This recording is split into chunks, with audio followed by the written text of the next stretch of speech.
Do you want a much better version of Siri? That little minx, always telling me where to go and what to do. How about one where the virtual personal assistant is located up in the cloud, could use all of the computing power and the memory, and basically would use your personal preferences and a near infinite web of connections to answer almost any query and perform almost any function at your beck and call? Well, the inventors of Apple Siri have been aiming to do just that. They say their invention should not only be blindingly smart and infinitely flexible, but omnipresent, and they envision that you'll access its artificial intelligence as a utility the way you draw on electricity. Omnipresent, fully powerful, knows everything. What could possibly go wrong? Simply by speaking, you'll connect to what they're now calling a global brain. This new program, they'll say, will be able to teach itself, giving it almost limitless capabilities. So, do we want a HAL-like all-knowing brain up in the cloud? Stephen Hawking's not so sure. He's warned that artificial intelligence has the potential to be the downfall of mankind, saying success in creating AI would be the biggest event in human history. Unfortunately, it might also be the last. Well, joining me now to discuss all of this here in the studio with me is Associate Editor of PJ Media, David Swindle. Coming to us from the great state of Texas, my friend Scott Ott joins us, as does Glenn Reynolds, who's in Knoxville, Tennessee. Welcome, gentlemen. David, let's start with you. You're a resident singularitarian, the guy who sees a world of human machine consciousness kind of blending together. I'm going to assume you disagree with Stephen Hawking in terms of artificial intelligence being perhaps the greatest threat to mankind. Yeah, I do, and I think maybe a piece of it would be Stephen Hawking's secularism and taking a really secular attitude to it. I think Scott and I might be similar in kind of seeing that as these technologies progress, we really need to have the discussion of morality and values and ethics and what are going to be the values guiding how we use the technology. That's what we really have to end up getting to eventually. Well, Glenn, what about you? I mean, you've written a lot about privacy issues here. Needless to say, when you first make the decision to sign up for iCloud or whatever, and you realize all of your files and all of your mail and everything's going to live up there, and it's been that way for quite a while now. You basically are making an agreement, unless you basically shut off the phone and go completely off the grid. In this day and age with the NSA and with all of these violations, you're pretty much admitting that everything you know, say, write, or do is going to be watched by somebody else, right? Well, you know, it's funny because it seems like in this information age, you've got a choice. You can either be Jennifer Lawrence's photos or you can be Lois Lerner's emails. And there's like no in between. So I don't know. I mean, I think that the cloud-based AI, I don't really trust. You know, I don't really trust anything that's really powerful and important to me that's completely under somebody else's control very much. And I especially don't trust it in an environment where, you know, the legal environment for these computer services really was created when we were talking like MySpace and Friendster and things that weren't so important to people's lives. It means there's very little liability on the part of the companies if they let you down. There's very little liability if they betray your privacy. I want them to have more skin in the game before I'm going to rely on their product that much. Well, Scotty, you've got a family and you've got a lot of people on devices and connected to each other. But as I remember from doing Trifecta with you for several years, you were just scratching out notes on a piece of tree bark with a sharp rock just a year or two ago.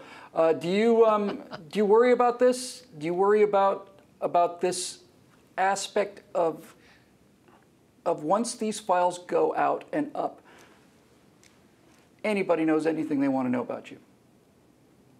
Well, theoretically, anybody knows anything they want to know. The question is, do they care? And I think it's funny when you talk about this idea of having artificial intelligence so that it's all in the cloud and you can access any bit of information anytime you need it. Do you know, I have two sons who both have high-tech devices, smartphones, and we've got, you know, super fast Wi-Fi here in the house. I can't tell you how many times I've broken up an argument where they're discussing their interpretation of what a factual matter is. And so they're arguing, and I was saying, are you guys seriously both sitting there in front of a computer with smartphones in your hands and having a debate about what is true regarding a particular fact? There is something about humans that we never give ourselves over completely to the technology. That's why self-driving cars are going to be very slow, if ever, to catch on. And that's why, you know, even when we have access now to everything that we could possibly need, all the information that we possibly need, we still trust a friend more than we trust an algorithm to recommend what kind of product we should buy when we buy it on Amazon.com. Well, David, that's kind of where things are now, but let's talk about where things are going and what we mentioned in the setup in the beginning. I don't think there's any question. It's certainly true for me, and it's true for everybody else I know. The smarter my personal device gets, the stupider I become. I used to be able to remember my phone number. I used to remember where I lived. I used to be able to use a map. I used to be able to do all these things. Now my phone knows all these things. I don't know how to do any of them. So as long as this device is something external that we have to reference and talk to in terms of, oh, I don't know, but my phone knows, the smarter these things get, the dumber we're going to become. But people like you are talking about that distinction disappearing, where basically we will no longer be wondering what my phone knows but I don't know, but the phone will simply be the mechanical device that puts this, or whatever, puts the information directly into your brain so that you have conscious, instant access to everything. What happens when the computers are so small they fit inside a blood cell? You know, Okay. that's where it's going to be, where the information is streaming to you that quickly. But how many people are going to say, I draw the line there. You're not putting computers in my blood. That's, you know, and that's going to be one of our big cultural conflicts, I think, over the next couple decades, is that we're going to have sort of a neo-luddite movement of people that are really going to start resisting against this as it starts to get into the blood. But if, let's just say, for example, that right now there was a technology that allowed you to access all of the information in the world through the cloud without having to type it in, right? Because that's really the bottleneck. That's where everything slows down. You had some sort of device that was implanted in your brain, and it basically took the radio signals from the cloud, converted it into biological information that your brain could understand. So you literally could, instead of saying, hey, Siri, where's the nearest pizza place? You would just think, where's the nearest pizza place? Oh, it's over here. Would you be willing to do that, number one? And number two, do you think you could process that kind of information?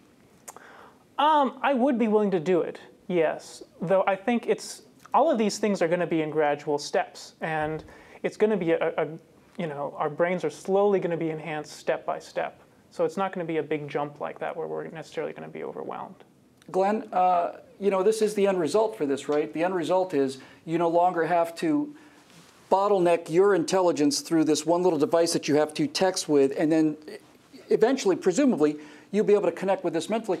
But if that's true, Glenn, if that's the ultimate end goal of cloud-based intelligence, where you can mentally directly interact with that intelligence, now we're talking about not just your emails being available online, now we're talking about your actual thoughts, right? Your actual unspoken, undeclared thoughts might potentially be archived, stored, anything, right? I'm a little worried about that. Well, and worse than that, they might be overwritten by somebody outside. I mean, once your thoughts are sort of a function of software, I mean, the characteristic of software is whoever controls root access controls what it does.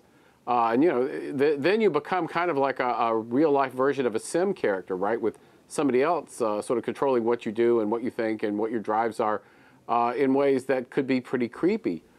So, you know, while I'm all for a lot of this stuff in the abstract, I think the implementation is a lot trickier than it looks.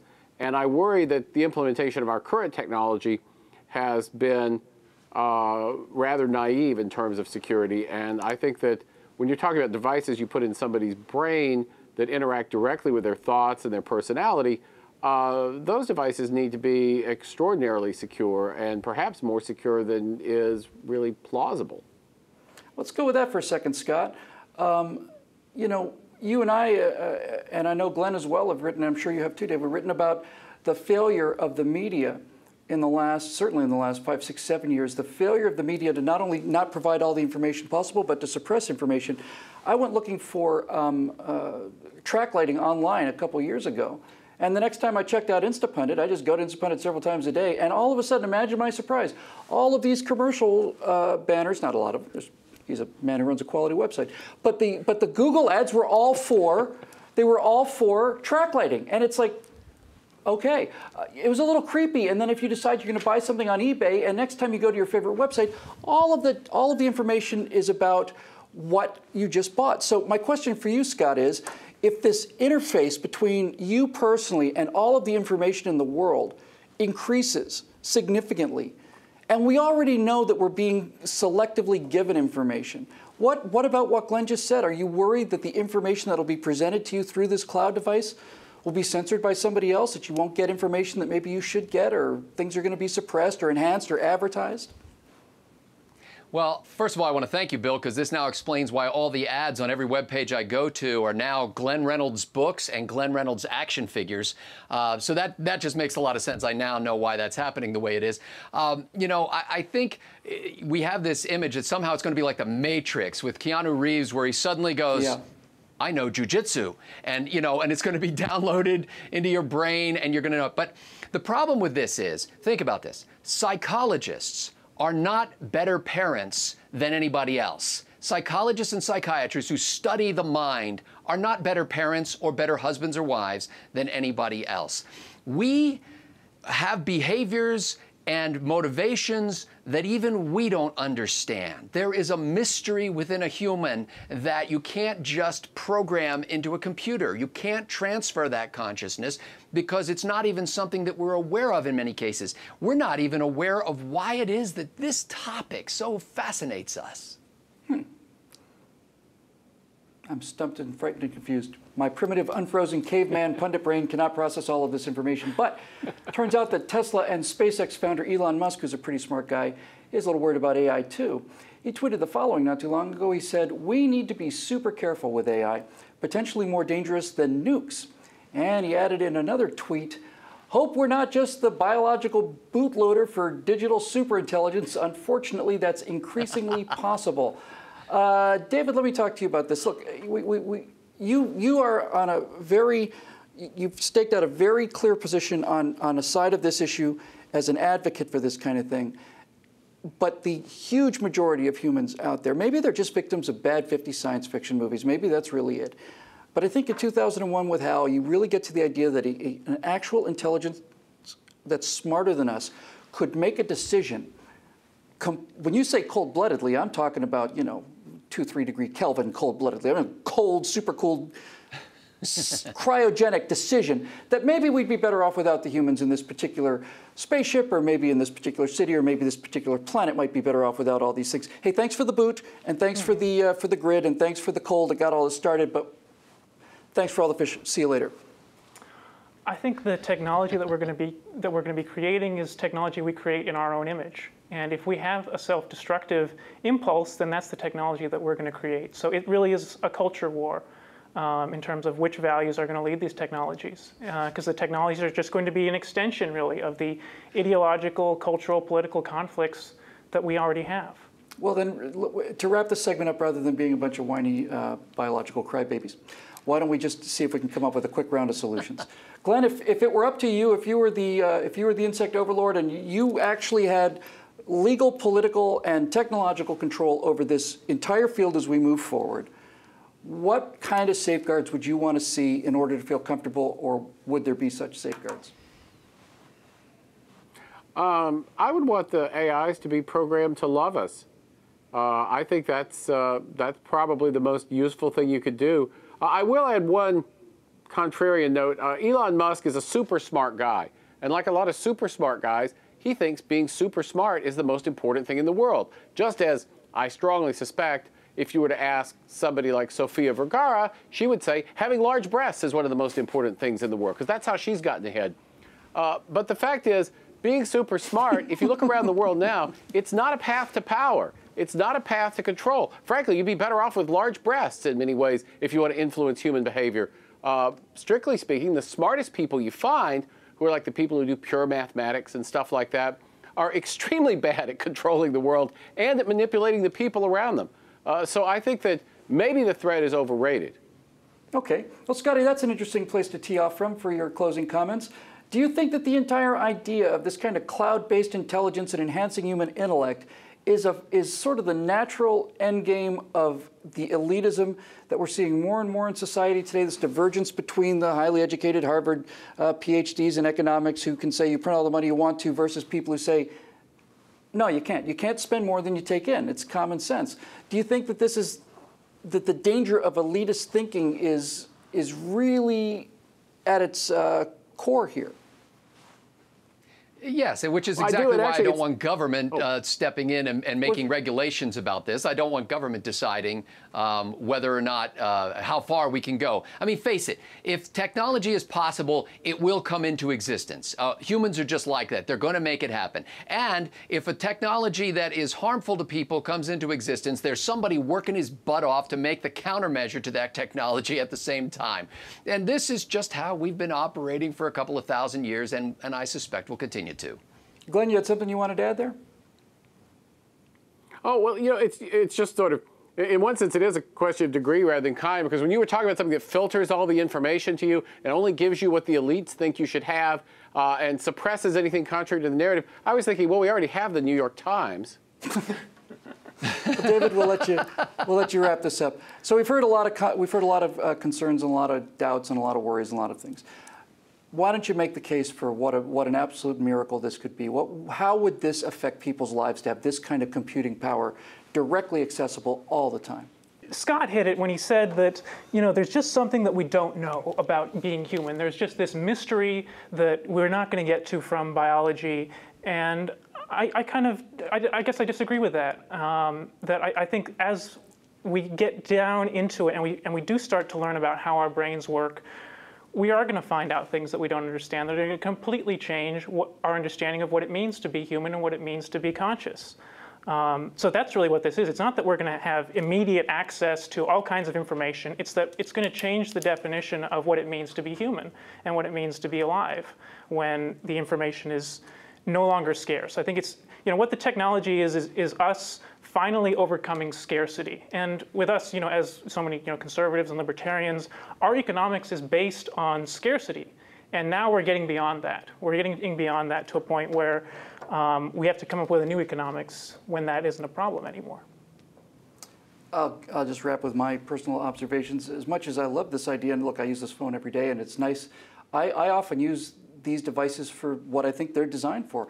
If I'm going to make a point about Abraham Lincoln, I can remember some fragment of some speech he gave. I can remember a sentence or half a sentence. I type it in. Google finds the rest of it. It tells me when Lincoln said it, who he said it to, what date he said it. This stuff that is fantastic. But what I'm really concerned about going forward is pretty simple based on where we are already, and that is this.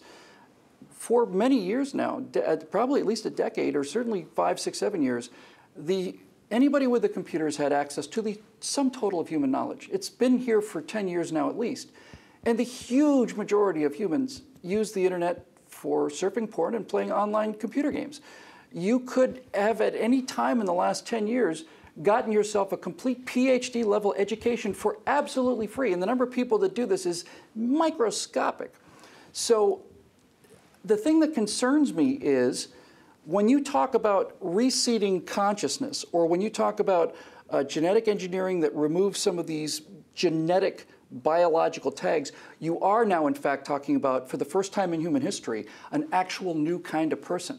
And I don't think anybody knows where that's going. I disagree. You do? I really disagree, because I think technologically we've transformed ourselves so much already. The birth control pill as a form of technology was a total game changer, and we're still dealing with that. That our technologies are going to disrupt things to that degree. Do you think does that mean people aren't going to seize power? People aren't going to be greedy? People aren't going to want to control other people's lives because they have access to unlimited information?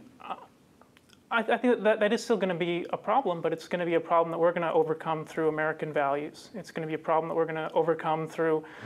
I really feel that there needs to, all of these discussions so often are very secularly oriented, very just what's the science and the technology going to say. So I'm glad that Scott's had some really great contributions about as much as there's been a revolution technologically, I do believe that there needs to be a revolution morally and biblically as well. That we need to that heritage within America that has made us work, that needs to be coupled along with us as we move forward.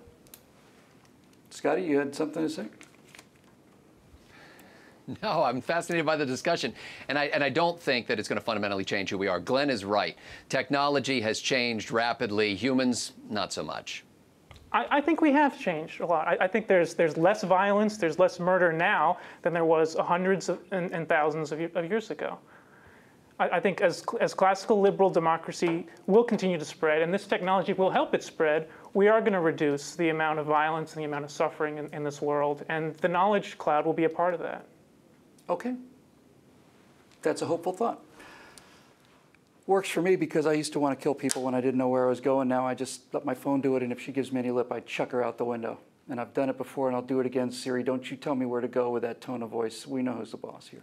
It's going to do it for now, but you can let us know what you think about AI, artificial intelligence, in the comment section located directly below. You can always check back with us soon for more discussions about the implications of tech advancements. So for Glenn Reynolds out in Tennessee, my friend Scotty Ott out in Dallas, David Swindle, they're all friends of mine.